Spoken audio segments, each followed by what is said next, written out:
देश देख रहे हैं आप और मैं हूं आपके साथ शील। दुनिया में ऐसी कोई नई चीज नहीं है सिवाय उस इतिहास के जिसके बारे में आप कुछ नहीं जानते। अमेरिका के 33वें राष्ट्रपति हैरी ट्रूमैन ने ये बात कही थी। अब अगर हम आपसे एक सवाल पूछें कि भारत के पहले प्रधानमंत्री कौन थे, तो आप झट से कह देंगे पंडित जवाहरलाल नेहरू। स्कूल के छोटे बच्चों से लेकर यूनिवर्सिटी के छात्रों का जवाब भी बिल्कुल यही होगा, क्योंकि बचपन से ही हिंदुस्तान के स्कूलों की किताबों में यही इतिहास पढ़ाया जाता रहा है।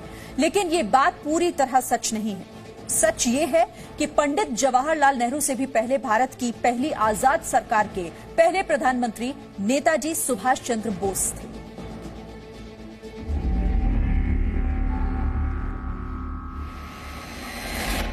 हमें अपना खून बहाना है, हमें गुब्बारे उठाना है। कोई बात नहीं है, हम जिंदा रहेंगे या तो मरेंगे, कोई बात नहीं है। आखिर में हमारी कामयाबी होगी, हिंदुस्तान आजाद होगा।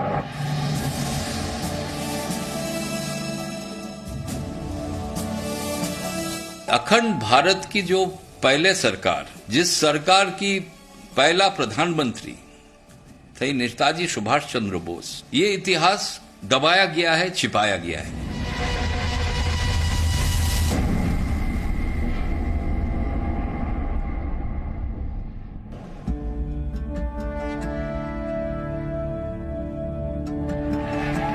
वर्ष 1942 के भारत छोड़ो आंदोलन की बात हो।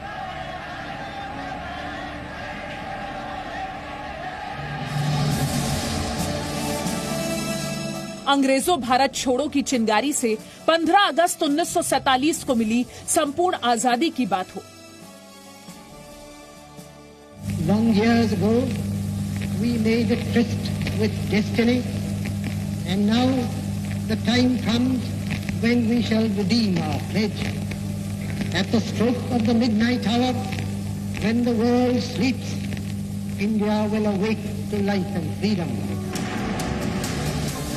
भारत के पहले प्रधानमंत्री पंडित जवाहरलाल नेहरू द्वारा दिल्ली में लाल किले के लाहौरी गेट के ऊपर भारत का राष्ट्रीय ध्वज फहराने की बात हो।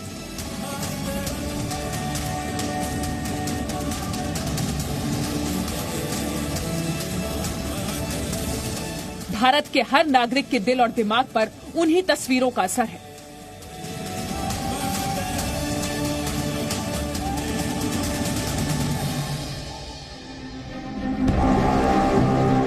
लेकिन देश की राजधानी दिल्ली से 2481 किलोमीटर दूर 30 दिसंबर 1943 को अंडमान निकोबार द्वीप पर हुई उस ऐतिहासिक घटना की बात कोई नहीं करता, जिस दिन देश में पहली बार अंग्रेजी जैक उतारकर तिरंगा फहराया गया, जहां न सिर्फ आजाद हिंद फौज के महानायक नेताजी सुभाष चंद्र बोस ने अंग्रेजों की हेकड़ी निकाली, बल्कि 15 अगस्त 1947 से 44 महीने पहले ही यानी 30 दिसंबर 1943 को जब भारत के इस हिस्से को अंग्रेजों से आजाद करा लिया गया।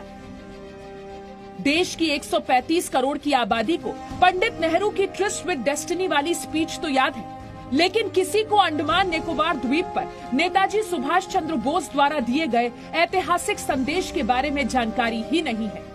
न ही उनके देश पर मर मिटने वाले जुनून की बात याद है, जिसमें सिर्फ कामयाबी का जिक्र था। हमें अपना खून बहाना है, हमें गुब्बारे उठाना है। कोई बात नहीं है, हम जिंदा रहेंगे या तो मरेंगे, कोई बात नहीं है। बात तो सही बात यह है, आम बात यह है, आखिर में हमारी कामयाबी होगी, हिंदुस्तान आजाद होगा। लेकिन एक दुखद विडंबना ही है कि हमारे देश के असली नायकों को भी सिलेक्टिव पॉलिटिक्स की वजह से इतिहास ने भुला दिया।